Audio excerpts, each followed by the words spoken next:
이제 하나님 말씀 받도록 하겠습니다. 오늘 받으실 하나님 말씀은 계시록 19장 6절부터 8절입니다.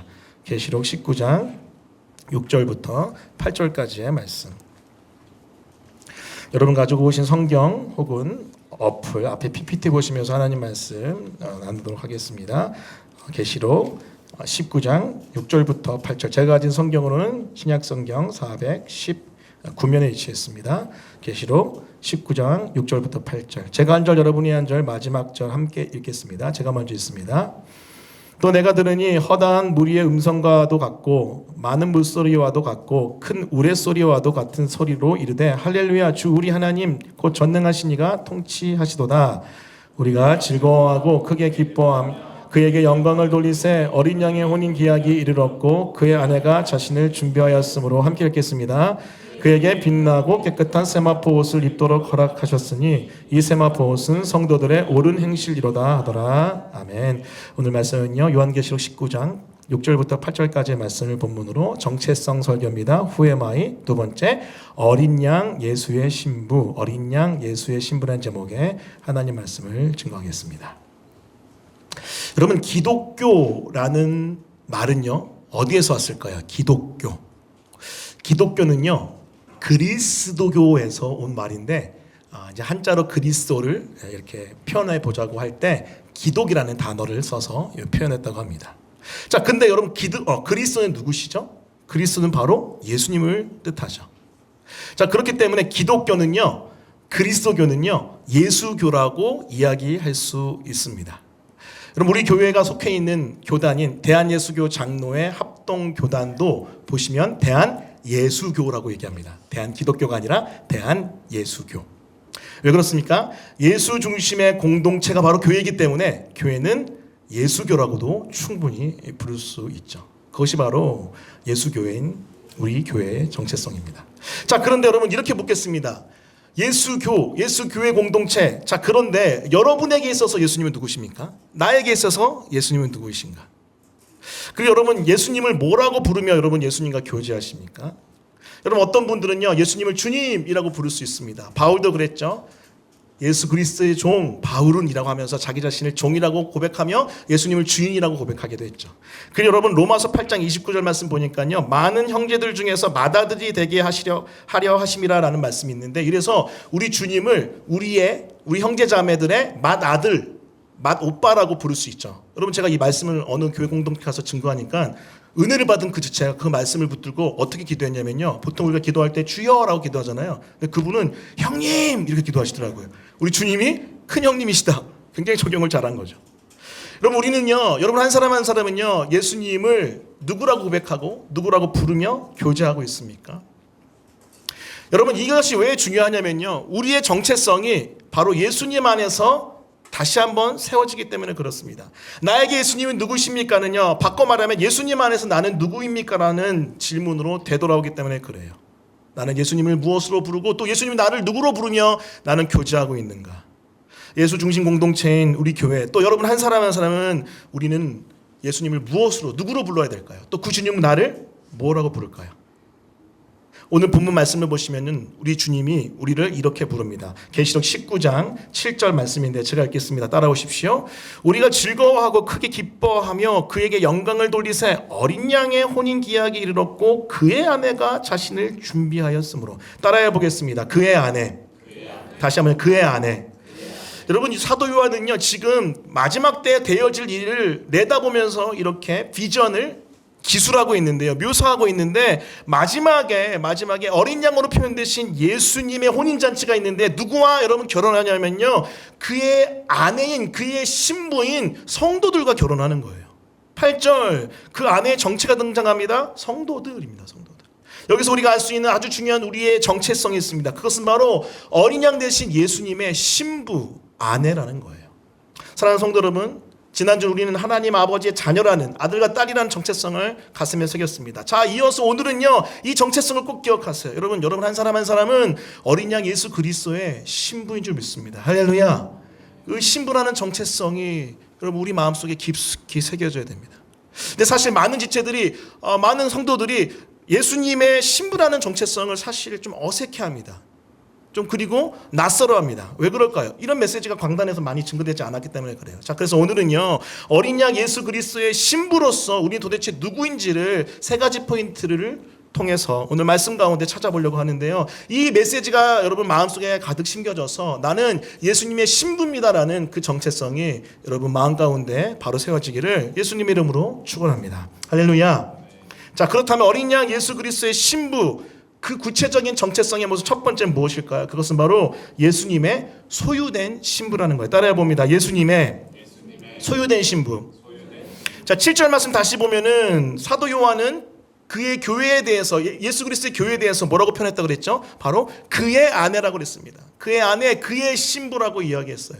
계속해서 마태복음 말씀을 보니까요, 우리 주님도요, 주님의 교회를 뭐라고 표현하냐면요, 바로 내 교회라고 이야기합니다. 들어보십시오. 또 내가 내게 이르노니 너는 베드로라. 내가 이 반석 위에 내 교회를 세우리니 음부의 권세가 이기지 못하리라. 이런 사도 요한도 교회 공동체를, 우리 믿음의 사람들, 성도들을 예수님의 신부, 아내, 또 여러분 예수님 본인도 여러분 교회를 나의 교회라고 소개하고 부르지 않았습니까? 여기서 할 수 있는 아주 중요한 것이 한 가지 있습니다.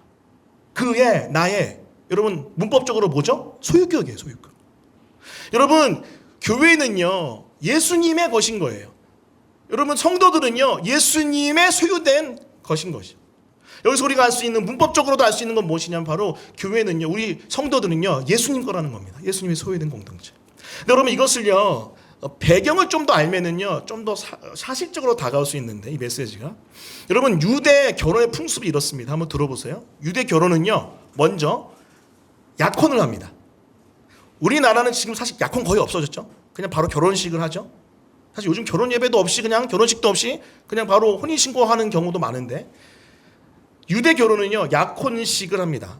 정혼을 해요. 그리고 난 다음에 1년 기다리고 난 다음에 1년여 이상의 시간을 두고 기다린 다음에 혼인 예식을 합니다. 근데 이 모든 과정이 결혼이에요. 그냥 약혼은 그냥 파혼해도 돼 그런 게 아니고요. 이 모든 과정이 결혼입니다. 정혼하고 약혼하고 난 다음에 1년 기다린 다음에 혼인 예식을 하죠. 자, 그런데 정혼할 때, 약혼할 때 신랑이 지창금을 들고 신부의 아버지를 찾아갑니다. 그래서 그 지창금을 줘요. 그럴 때 공식적인 정혼, 약혼이 반려되는 거예요.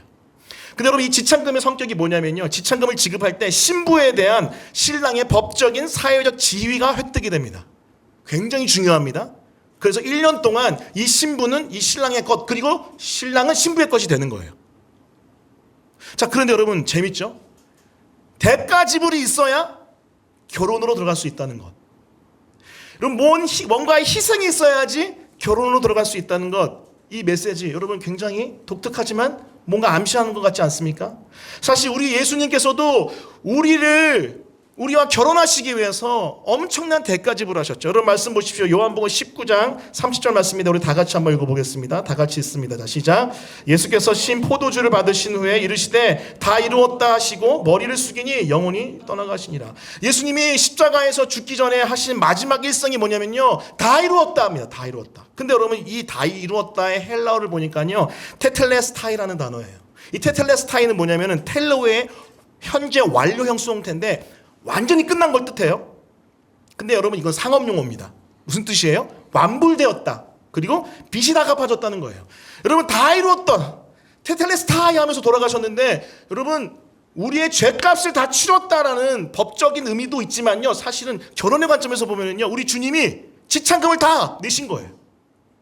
이미 나는 모든 대가 지불을 했다. 생명의 그 핏값을 다 치러 나는 이 결혼에 지창금을 다 지불했다라는 의미로도 충분히 연결해서 이야기할 수 있죠. 여러분 기억하십시오. 우리는요 예수님께서 생명의 핏값을 지불하시고 자신의 것으로 만드신 예수님의 신부입니다. 할렐루야. 이게 바로 예수님의 소유된 신부, 또 예수님은 우리의 것이라는 의미인 거죠. 자, 그런데 여러분 왜 예수님께서 우리를 위해서 이렇게 큰 대가 지불, 너무나도 엄청난 우주적인 대가 지불을 하며 우리와 결혼하려고 하셨을까요? 이유는 간단합니다. 예수님은요 그 많은 것들을 가지고 계시고 온 우주 만물의 주님이시지만은 나 한 명밖에 안 보이는 거예요. 우리 성도 한 명 한 명밖에 안 보인 거예요. 우리 성도 하나면 충분하신 겁니다. 그래서 모든 걸 버리시고 그 생명을 버리시면서까지 우리를 사랑하신 거죠. 우리가 결혼하려고 하신 거죠.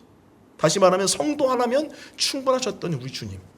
반대로 여러분 그 사랑에 대한 우리의 반응은 뭘까요? 바로 예수님 한 분이면 충분합니다. 예수님 한 분이면 답니다라는 고백이 바로 우리 고백이 돼야 되지 않을까요? 근데 여러분 그런 믿음의 고백이 담겨있는 신학적 메시지가 에베소서 1장 23절에 등장합니다. 같이 한번 읽어보겠습니다. 에베소서 1장 23절 있습니다. 시작. 교회는 그의 몸이니 만물 안에서 만물을 충만하게 하신 이의 충만함이니라. 교회는 예수님의 몸이래요. 자, 그런데 그 교회를 어떻게 표현합니까? 결국은 예수님, 만물을 충만하게 하시니 곧 예수님의 충만함. 교회는요, 예수님의 신부는요, 예수님으로만 가득 찬 존재. 반대로 예수님은 그의 신부로 충분한 그 주님이신 거죠. 아, 여기서 알았어요. 그래서 우리 주님이 모든 걸 버리시고 우리를 구원하시고 우리를 사신 거구나. 여기서 깨달았습니다. 사랑하는 성도 여러분, 그렇기 때문에 도전합니다. 예수님의 소유된 신부로서 또 예수님 우리의 것일진데 여러분 예수님 하나로만 충분한 인생 사는 것, 그것이 바로 우리의 믿음의 고백이요 정체성인 줄 믿습니다. 할렐루야. 여러분 그런데 제가 얼마 전에 어떤 한 동영상 클립을 잠깐 봤는데 어떤 배우가 나오더라고요. 그 배우가 자신의 러브스토리 또 결혼생활 얘기를 쭉 하는데 지금 결혼한 지 한 9년 10년 된 배우입니다. 아주 알려진 배우는 아닌데요. 근데 그 배우가 한때는 되게 잘 나갔었대요. 차도 외제차 막 세단 막 그런 거 끌고 다니고 넉넉한 사람이었다고 합니다. 근데 어떤 한 자매를 만났는데, 여성분을 만났는데 그때는 뭐 이렇게 교제하다가 이렇게 흩어졌대요. 뭐 자연스럽게 만나지 못하게 됐대요. 근데 이 배우가 망하게 됩니다. 여러 가지 어려운 가운데 쫄딱 망하게 돼요. 그래서 차도 바꿔야 되고 뭣도 바꿔야 되고 다 바꿔야 되는 상황 속에서 경차를 타고 다녔대요. 경차를. 근데 오랜만에 아까 얘기했던 그 자매, 그 여성분을 만났는데 그 여성분이 차에 딱 탈 때 굉장히 민망했다고 합니다. 나 옛날에는 진짜 좋은 차 타고 다녔는데 지금은 경차 타는데, 그러면서 그 민망한 감정을 딱 얘기하는데 그 자매님이 뭐라고 했냐면은 차는 바깥에서 보면 바깥에서 보면 다 다르지만 안에서 보면 똑같아요라고 얘기했대요. 차는 바깥에서 보면 뭐 다르게 생겼지만 들어가서 앉아 있으면은 차 가기만 하면 되는 거 아닌가? 약간 이런 뉘앙스였대요. 그때 마음에 울림이 있었대요. 아, 이 자매구나 하고 결혼을 결심했다고 합니다. 자, 왜냐면은 다른 게 아니라 오직 당신만이면 됩니다. 약간 그런 메시지로 받아들인 것 같아요. 네. 그 자매도 그 형제도 서로가 그렇게 연결이 돼서 결혼을 하게 됐대요. 자, 그런데 들어보세요. 소위 말하는 사랑으로만 결혼했는데, 그런데 그 다음에 이분이 하는 얘기가 진짜 너무나 재밌었습니다. 하지만 여러분, 결혼 생활은요, 돈이 있어야 됩니다. 그렇게 연결되더라고요. 결혼을 사랑도 누리고 낭만도 뭐 누리고 이것저것 다 누리고 아이들에게 뭣도 해줘야 되고 이것도 해줘야 되고 다 해야 되는데, 사랑 좋죠. 사랑 좋은데 사실 결혼하면은 돈이 있어야 됩니다 하는 이야기를 한 20-30분 동안 쭉 하고더라고요. 그러면서 그때 아직 결혼하지 않은 패널들 가운데 낭만도 중요하고 개그도 중요하고 뭐 이것도 중요하고 막 이하는 다 이것도 깨지고 있는 상황이에요. 근데 여러분 제가 그걸 쭉 보는데 저도 모르게 그렇구나 하고 끄덕이고 있는 거예요. 현실적으로 정말로 돈 있으면 모든 것이 되는 것처럼 보이더라고요. 저도 모르게 끄덕이는 저의 모습을 봤습니다. 그래서 어떤 한 패널이 물어봤어요. 그럼 얼마가 있어야 돼요? 물어보니까 50억이 있으면은 이런 행복을 누릴 수 있대요. 바로 나온 반응이 뭔지 아세요? 아, 그럼 결혼 안 할래요. 다 얘기하더라고요. 아, 근데 그것을 보면서 제가 마음에 참담함이 있었습니다. 안타까움이 있었어요. 무엇입니까? 사실 현실적으로 세상은 그래요. 돈이 지배하고 다스리는 것입니다. 심지어 예수님에게도 구원받을 때 예수님 천국 가게 해주세요. 좋습니다. 감사합니다. 구원받았네요. 이후에 여러분 예수님께 무엇을 구합니까? 이 세상에서의 복을 구하지 않습니까? 이 세상에 넉넉한 부를 구하지 않습니까? 그게 나쁘다는 게 아니에요. 하나님 아버지도 그 독생자 예수님을 우리에게 아낌없이 주셨을 뿐만 아니라 여러 가지 많은 복을 내려주시죠. 자, 좋아요. 그거 다 맞는 말입니다. 하지만 제일 중요한 건 무엇일까요? 제일 중요한 건 여러분 예수 그리스도 한 분 아닐까요? 우리 주님이 우리를 향해서 우리 하나면 다다라고 얘기하시면서 그렇게 고백하시면서 자기 모든 것을 주시고 우리 사셨는데, 우리 또한 그 주님 앞에 예수님이면 답니다라고 고백해야 되지 않을까요? 우리 교회 이름이 예수 순전한 교회입니다. 예수 순전한 교회. 따라해 보겠습니다. 예수 순전한 교회. 여러분 어떤 의미인 줄 아세요? 제가 예수 순전한 교회 얘기를 하니까 퓨어한 교회냐, 순결하고 좀 이렇게 정직한 교회 이런 걸 추구하냐, 그것도 맞다 얘기했어요. 근데 사실 그것보다 더 중요한 의미는 뭐냐면요, 예수님만 바라보는 순전함을 가진 교회의 뜻이 더 강합니다. 제가 일본 그 성교 답사 갔을 때 일본인 교회 목사님한테 우리 일본인 오구라 목사님한테 대화할 때 우리 교회 이름이 뭐냐고 물어봤을 때 제가 예슈아 미러 철치라고 하니까 바로 알아들으시더라고요. only Jesus 딱 그러더라고요. 그게 바로 우리 교회의 아이덴티티예요. 여러분 우리 교회뿐만 아닙니다. 여러분 한 사람 한 사람도 오직 예수면 답니다. 예수님으로만 충분합니다라는 고백했으면 좋겠습니다. 그것이 바로 예수님의 소유된 교회 여러분 한 사람 한 사람의 정체성입니다. 자, 이어서 두 번째입니다. 두 번째는요. 예수님의 소유된 신부는요. 예수님을 또한 기다리는 신부예요. 따라 보겠습니다. 예수님을 기다리는 신부. 자, 근데 여러분 이 말씀은요. 제가 성경 읽기 전에 한 설명을 좀 해야 될 것 같아요. 아까 유대 결혼 풍습을 보면은 처음 와서 정혼한다 그랬잖아요. 지참금 주고 정혼하고 약혼한 다음에 1년 정도 넘게 서로가 떨어져 있습니다. 서로 안 만납니다. 서로 떨어져 있는 기간을 가져요. 그런 다음에 1년이 넘는 어느 날, 언젠지 몰라요. 어느 날 저녁 신랑의 친구가 신랑을 데리고 신랑이 왔다라고 하면서 신부의 집으로 들어가요. 그때 신부의 친구들이 같이 그 신랑의 친구의 음성을 듣고 결혼식을 본격적으로 이제 시작하기 시작됩니다. 그러고 난 다음에 결혼하고 7일 동안 혼인잔치가 이루어져요. 자, 그렇기 때문에 여러분 유대 결혼 풍습에 의하면요. 정혼을 넘어서 진짜 중요한 건 뭐예요? 결혼 그날이 중요한 거예요. 그래서 여러분 1년 넘는 시간 동안 신부는 무엇합니까? 결혼의 그날만은 사모하고 기다립니다. 신랑도 마찬가지입니다. 신랑도 사실은 그 1년 동안 뭐 하냐면요. 결혼해서 살 집을 마련해요. 근데 여러분 이 메시지 이런 그 배경에 대한 이야기가 여러분 잘 아는 어디서 들어본 메시지 아닙니까? 사실 우리 주님도 그렇습니다. 우리 주님도 우리에게 복음을 듣게 하시고 우리가 거듭나게 하신 다음에 어떠한 기다림을 갖게 하십니까? 주님의 다시 오심을 기다리게 하죠. 그 다시 오시기 전에 우리 주님 뭐 하세요? 하늘에 가서 우리의 거할 처소를 예비하시죠. 요한복음 14장에 쭉 있는 메시지 아니에요? 자, 그런 다음에 우리 주님이 다시 오실 때 우리는 이렇게 고백합니다. 오늘 말씀인데요. 오늘 말씀 6절과 7절입니다. 제가 읽겠습니다. 들어보십시오. 또 내가 들으니 허다한 무리의 음성과도 같고 많은 물소리와도 같고 큰 우레소리와도 같은 소리로 이르되 할렐루야 주 우리 하나님 곧 전능하신 이가 통치하시도다. 우리가 즐거워하고 크게 기뻐하며 그에게 영광을 돌리세. 어린 양의 혼인 기약이 이르렀고 그의 아내가 자신을 준비하였으므로. 아멘. 지금 무엇합니까? 그 주님의 다시 오심 속에서 이제 결혼이 시작되는 거예요. 결혼의 잔치가 시작되는 거예요. 혼인 기약이 이르렀기 때문에 결혼하는 거예요. 그 주님의 다시 오심 가운데 모든 것이 회복되고 모든 것이 완전해진 날이 오는 거죠. 그래서 어떡합니까? 찬양하는 겁니다. 그 찬양 소리가 마늘 물소리 같고 우레소리처럼 울리고 또 울리는 놀라운 찬양이 시작이 되는 거죠. 그렇기 때문에 여러분 우리는 무엇을 기다려야 됩니까? 바로 우리 주님의 다시 오심을 기다려야 돼요. 따라해 보겠습니다. 우리 주님의 다시 오심을 기다리라. 목사님 예수님의 복음 듣고 믿어서 거듭나 죽으면 천국 가는 게 끝 아닌가요? 여러분 다음이 또 있어요. 성경을 보니까요. 우리 주님이 처음 오셔서 우리를 위해 죽고 부활하신 것만 있는 게 아니라 우리의 구원을 온전히 완성하실 다시 오심도 있어요. 근데 성경이 이걸 얘기하는데 요즘 교회가 이걸 잘 얘기하지 않습니다. 데살로니가전서 4장 14절부터 17절 말씀 보면요. 우리 주님이 다시 오실 때 우리 개개인에게 어떠한 일이 일어나는지 이렇게 증언합니다. 여러분 한번 같이 읽어볼게요. 좀 길지만 다 같이 한번 14절부터 17절 있습니다. 자, 시작.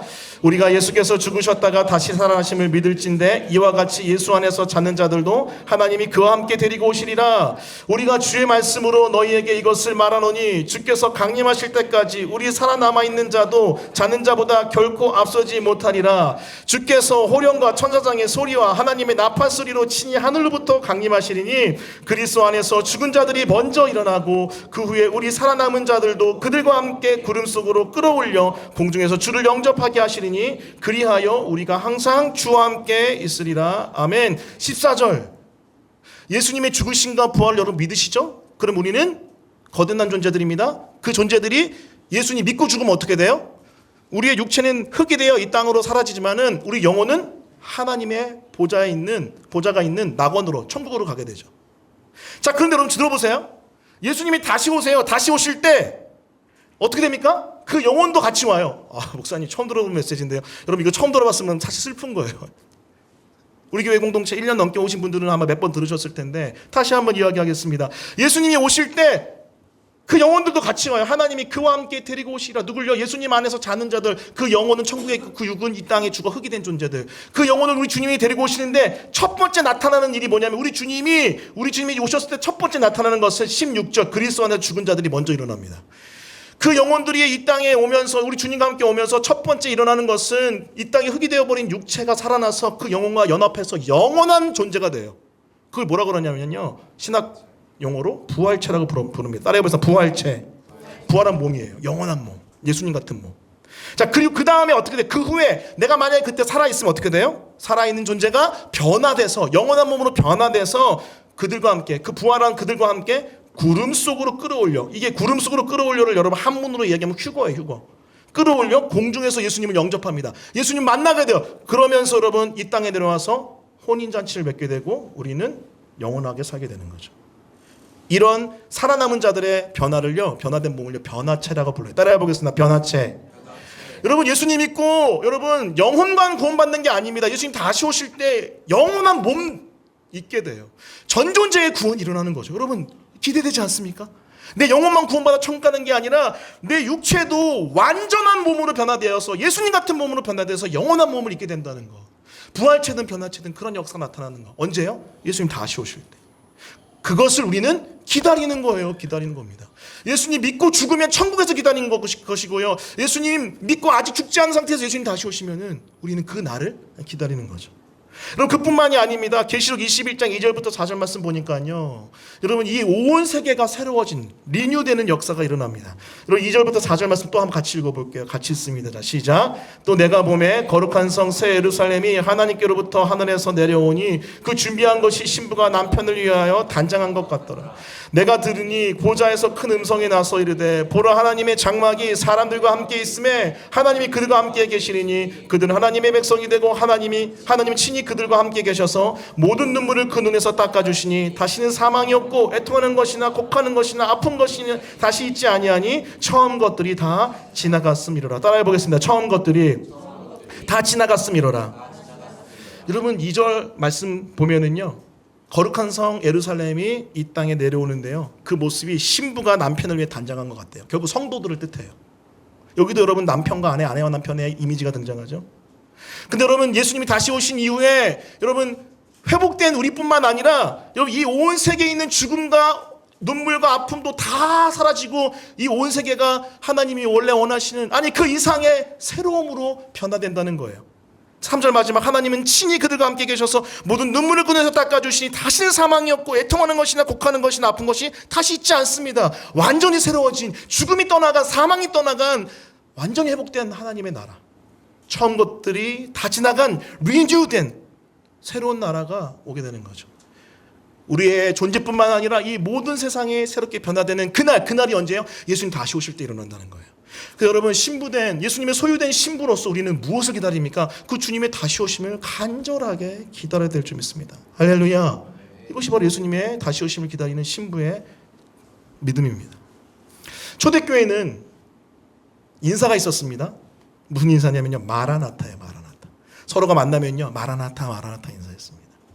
이 마라나타는 두 가지 의미가 있습니다. 첫 번째는 우리 주님이 오셨습니다. 이미 예수님이 우리를 위해 죽으시고 부활하셔서 우리를 구원하신 그 소식, 우리 주님 오셨습니다라는 의미가 있고, 두 번째는 우리 주님 오십시오라는 그런 애원의 기도가 담겨 있어요. 그게 마라나타예요. 처음 오신 예수님에 대한 믿음의 고백, 다시 오실 예수님에 대한 기대, 이 두 가지가 같이 있는 게 마라나타였습니다. 초대교회는 그렇게 예수님만 바라보며 특히 예수님의 다시 오심을 사모했죠. 왜 그런지 아세요? 초대교회 여러분 환경이요, 상황이요, 진짜 힘들었어요. 로마 제국의 핍박 때문에 여러분 정말로 많은 사람들이 순교했고 정말 도망가서 신앙생활을 해야 되는, 그래서 여러분 가빠도기아, 터키에 있는 가빠도기아 지역 가면은요, 그 여러분 초대교회 사람들이 굴을 파서 들어가서 신앙생활했던 흔적들이 너무나 많이 있죠. 그만큼 힘들었던 초대교회의 모습들. 그렇기 때문에 더 주님의 다시 오심을 사모할 수밖에 없었죠. 그 현실이 너무나 괴롭고 힘드니까. 한국교회도 마찬가지입니다. 일제 치하에 있었을 때 여러분 한국교회가 여러분 재림신앙, 다시 오실 주님을 기대하는 신앙이 얼마나 뜨거웠는데요. 한국교회 하면요, 그 다시 오실 주님을 향한 고백으로 가득 찬 교회였습니다. 근데 지금 어떻습니까? 여러분 이런 메시지 들어보셨나요 많이? 강단에서도 없어졌고요. 우리도 별 기대 안 합니다. 여러분 혹시 이런 분 있지 않아요? 주님, 제가 결혼할 때까지는 오지 마세요. 저 결혼하고 난 다음에 오세요. 청년 사역을 제가 오래 했는데 청년들 중에서 그런 얘기하는 지체들도 있더라고요. 주님이 오심을 거부하는 지체들. 뭐 그럴 수도 있죠. 아직 결혼에 대한 소망이 있기 때문에, 사명이 있기 때문에. 하지만 너무나 현실이 좋아요. 여기가 천국인 거예요. 지금 살고 있는 이 땅이 너무나 좋으니까 주님이 오셔서 회복할 필요가 없는 거예요. 주님이 오셔서 다시 우리를 온전하게 만들 필요가 없는 거예요. 왜요? 지금 여기가 천국이라고 믿기 때문에. 하지만 오늘 말씀 뭘 얘기합니까? 지금 여기는 천국이 아닙니다. 지금 여기는 완전히 회복된 하나님 나라가 아닙니다. 그 나라는 우리 주님이 오실 때 이 땅에 임할 줄 믿습니다. 할렐루야. 그게 바로 다시 오실 주님을 기다리는 믿음의 모습일 거예요. 과거의 믿음의 선배들은 이렇게 고백했습니다. 따라해 볼게요. 아마 오늘 일어나. 다시 한번요. 아마 오늘 일어나. 무슨 말이에요? 혹시 오늘 주님 오시는 거 아니야? 그런 기대감이 있었대요. 그런 사모함이 있었대요.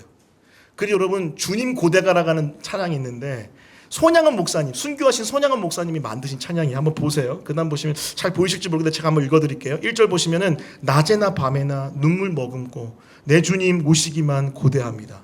가실 때 다시 오마 하신 예수님, 오주여 언제나 오시렵니까?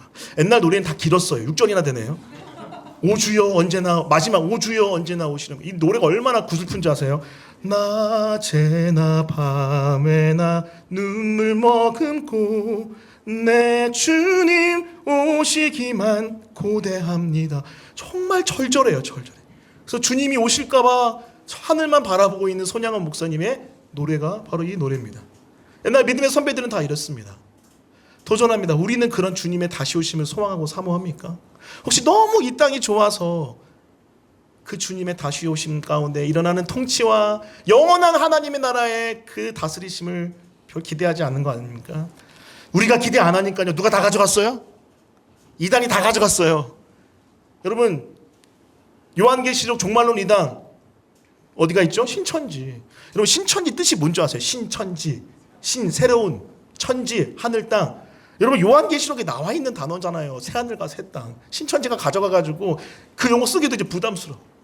여러분, 하나님의 교회, 여러분 곳곳에 가보면요, 하나님의 교회라는 여러분 건물 요즘 엄청 많습니다. 선교 전략이 공간을 만들자 해가지고 공간에 사람들이 들어온다 해서 엄청나게 많은 건물을 짓고 있는데, 안상홍 증인회 하나님 아버지로 안상홍을 자기가 재림주로 얘기한 다음에 자기가 죽어버리니까 그 다음에 장길자가 나타나서 나 하나님 어머니야?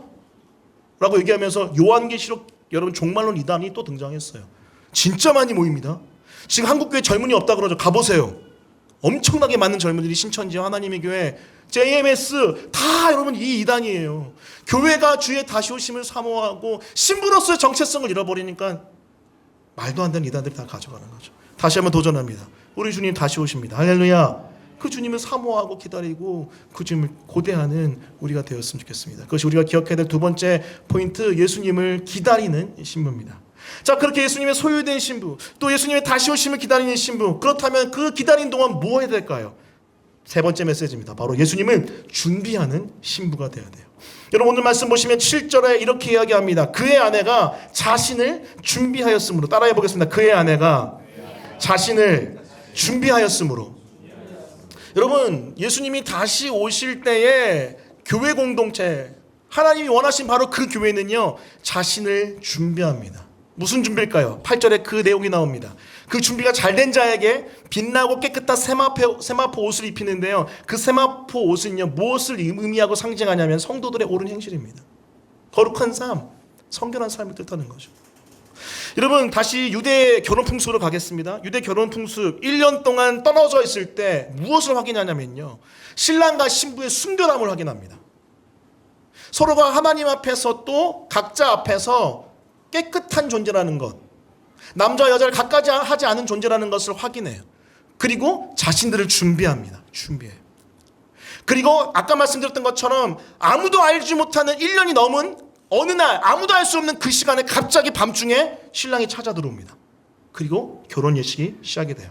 마태복음 25장 6절 말씀 보면은 그것을 염두에 두고 이렇게 기록하고 있습니다. 제가 읽겠습니다. 밤중에 소리가 나되 보라 신랑이로다, 맞으러 나오라 하매. 지금 신랑의 친구가 신랑이 왔습니다, 맞으러 나오세라고 선포하죠.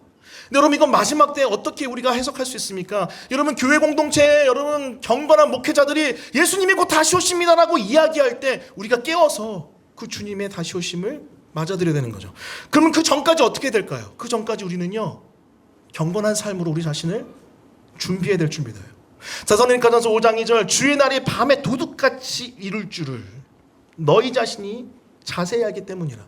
이런 유대의 결혼 풍습을 기억한다면 이 메시지가 너무나 중요하게 와닿을 수 있죠.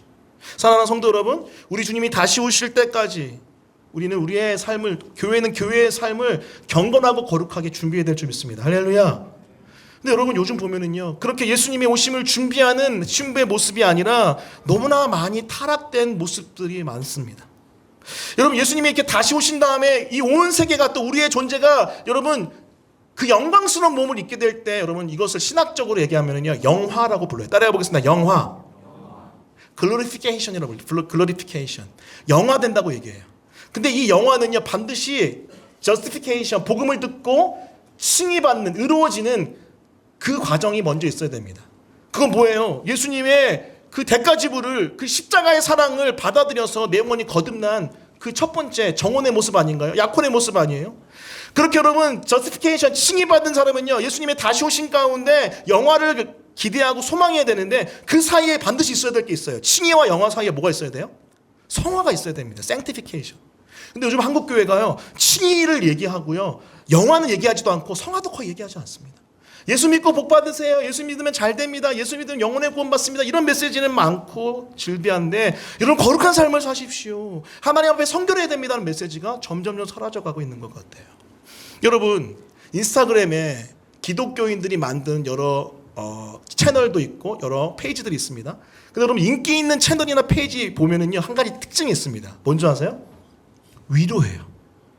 그리고 복을 많이 선포합니다. 여러분 할 수 있어요라고 굉장히 긍정적인 메시지를 많이 하죠. 그런 데는요, 라이크 엄청 눌립니다. 그리고 엄청 팔로워가 많이 들어옵니다. 하지만 회개하십시오, 여러분 그렇게 살면 안 됩니다, 거룩을 추구하십시오라는 그런 메시지는요, 좋아요 달리지 않습니다. 여러분, 제가 이제 요즘에 좀 잠깐 잠잠해 있는데, 인스타 릴스나 아니면은 페이스북 쇼츠에다가 제 설교를 1분 쇼츠로 만들어서 올리잖아요. 올리면 제 메시지가 좀 회개하십시오라는 메시지가 비교적 많기 때문에, 그런 메시지 올리면요, 좋아요가 그렇게 많지 않은데 반대로 뭐가 있을까요? 댓글이 달릴 때 너나 잘해라. 달려. 그리고 사실 여러분, 그 라이크만 보이게 돼 있고 유튜브는 언라이크는 안 보이게 돼 있거든요. 저는 볼 수 있어요. 반은 언라이크예요. 오직 예수님 외에는 구원이 없습니다, 회개하십시오라는 메시지는요, 싫어해요 사람들이. 바깥에 예수 안 믿는 사람뿐만 아니라 교회 다니는 사람도 안 좋아해요. 그래서 인기 있으려면, 교회 커지려면요, 이런 메시지 하면 안 됩니다. 예수님을 준비하십시오, 회개하십시오 하면은 이제 막 해가족들이 왔다가 부담스러운데 하고. 하지만 여러분, 저는 이렇게 이야기하고 싶고 선포하고 싶습니다. 뭐냐면요, 칭의도 좋아요. 좋은데 영화의 그날까지 우리는 성화되어 가야 될 줄 믿습니다. 할렐루야. 여러분 거룩하게 여러분 자신을 갖고 가십시오. 이렇게 메시지 하니까 또 어떤 지체는 이렇게 반응할 수 있어요. 목사님 지난주에 아버지 하나님의 그 넓은 사랑의 품, 용납하시고 용서하시는 그 품 얘기하더니 왜 목사님 다른 거 얘기하시냐고, 왜 거룩한 삶을 촉구하는 메시지 하냐고. 그래, 맞아요. 가장 기본적인 거는 우리를 용서하시고 용납하시는 아버지 하나님의 사랑이죠. 여러분, 호세아라는 말씀 아시죠? 구약에는 호세아는요, 고멜이라는 창녀를 자기 아내로 맞아들이라는 하나님의 명령을 듣습니다. 그걸 뭘 의미하냐면요, 이스라엘이 하나님을 계속해서 버리고 우상숭배하는데 이스라엘을 포기하지 않겠다는 하나님의 의지를 호세아의 삶을 통해 선포한 거죠. 그 호세아는요, 그 고멜이라는 여인을 계속해서 품고 또 품고 품습니다. 근데 여러분 그거 아세요? 호세아가 여호수아랑 같은 단어고요, 그 여호수아 호세아가 예수랑 같은 뜻이에요. 다르게 불릴 뿐 똑같아요. 여호수아, 호세아, 예수. 우리 예수님은요, 여러분이 아무리 타락한다 할지라도 그 지참금 줬어요. 사버렸어요. 그 십자가 사랑으로. 그렇기 때문에 포기하지 않고 끝까지 품어주세요. 그래요, 맞아요. 자, 그런데 전 이걸 도전하고 싶은 거예요. 근데 여러분, 그 사랑을 너무 많이 남용하지 마십시오. 그 사랑을 너무 많이 이용해 먹지 마십시오. 그 사랑을 안다면은 그 사랑에 우리가 거룩으로 반응했으면 좋겠습니다. 물론 우리 힘으로 할 수 없습니다. 예수님의 은혜 또 계속 의지해야죠. 근데 여러분, 이 거룩함의 메시지가 사라져가는 이때에 여러분 그 거룩을 향한 애씀으로 여러분이 나갔으면 좋겠습니다. 여러분, 뉴스를 보시거나 여러분 기독교 안에 있는 뉴스를 보더라도 여러분 요즘에 너무 많은 타락이 있습니다. 여러분, 어떤 재벌 총수는요, 자신이 바람을 피우고 간음죄를 저지른 것에 대해서 떳떳함을 가지고 자랑스럽게 행동하고 있는 모습을 봐요. 여러분, 그 재벌 총수가 이름 말하지 않을게요. 어떤 문제 때문에 감옥에 갇혀 있은 다음에 나올 때 뭐 들고 나온 줄 아세요? 성경 들고 나왔어요. 그 안에는요, 왜 끝까지 가정 지키려고 하는 줄 아세요? 되게 신실한 크리스찬입니다. 그 지키려는 가치가 바로 거룩의 가치였었어요. 지금 하지만 난리가 났죠. 지금 이 시대가 그런 시대입니다. 교회 여러분, 요즘에 들려오는 교회 목회자들의 불륜과 넘어짐의 소식들 적지가 않아요. 너무 마음이 아프고 힘듭니다. 자, 이때 우리는 우리의 거룩으로 주의 다시 오심을 준비해야 될 줄 믿습니다. 할렐루야. 칠흑 같은 어둠 속에 촛불의 그 빛은요, 아주 밝게 빛을 나타낼 것입니다. 부족하지만 은혜 가운데 여러분이 그 거룩을 추구할 때 주님은 그 빛에 여러분을 보시고 기뻐하실 줄 믿습니다. 그것이 바로 예수님의 다시 오심을 준비하는 거룩한 신부의 모습일 거예요.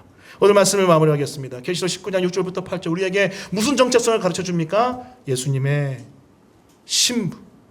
그 예수님의 신부는 그의 소유된 신부로서 그 주님의 오심을 기다리고 그 주님 오심을 기다린 가운데 자신을 준비했는 자인 줄 믿습니다. 여러분, 한 사람 한 사람이 그렇게 예수님을 사랑하고 예수님 아니면 답니다라고 얘기하며 주님의 다시 오심을 거룩으로 준비하는 그런 한 사람 한 사람 되기를 예수 그리스도의 이름으로 간절히 축원합니다.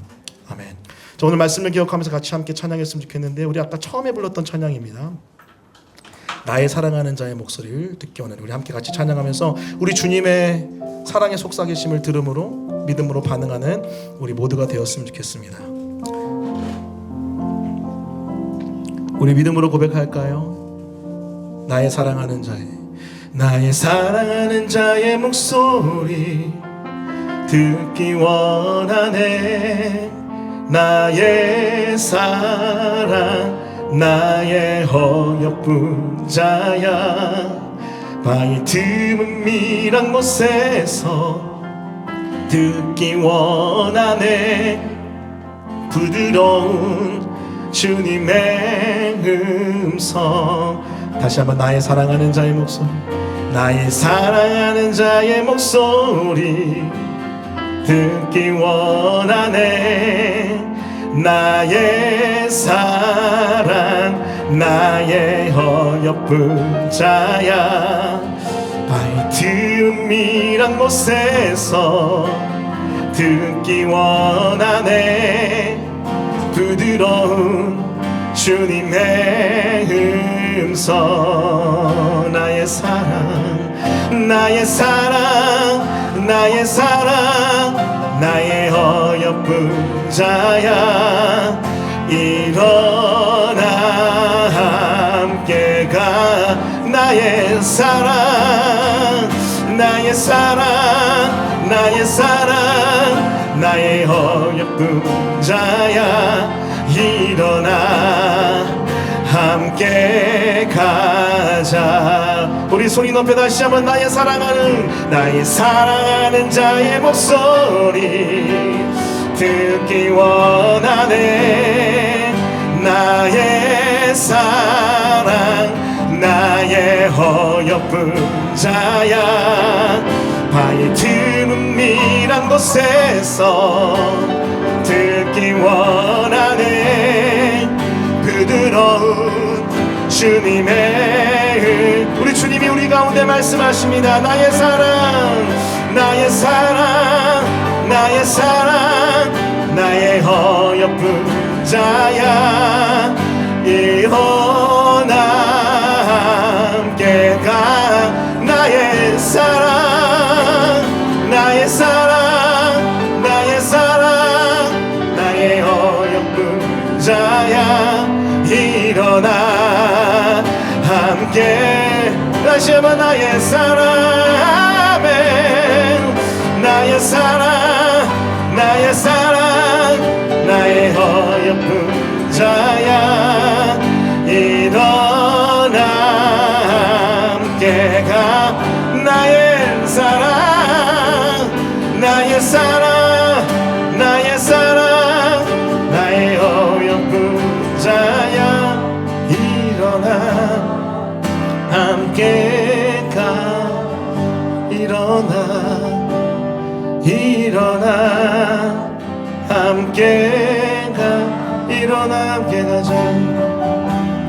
일어나 함께 가자.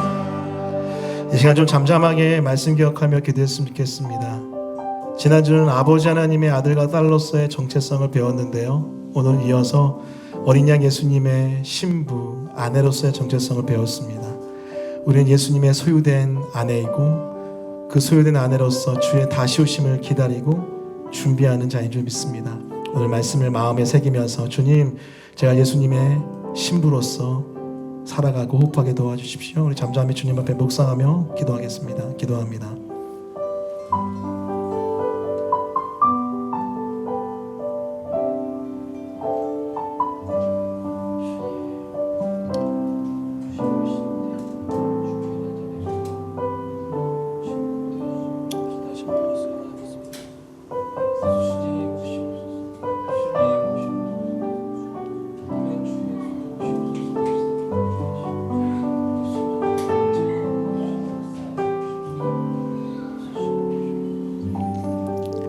살아계신 하나님 아버지, 이 시간 우리가 누구인지 다시 한번 가르쳐 주시니 고맙습니다.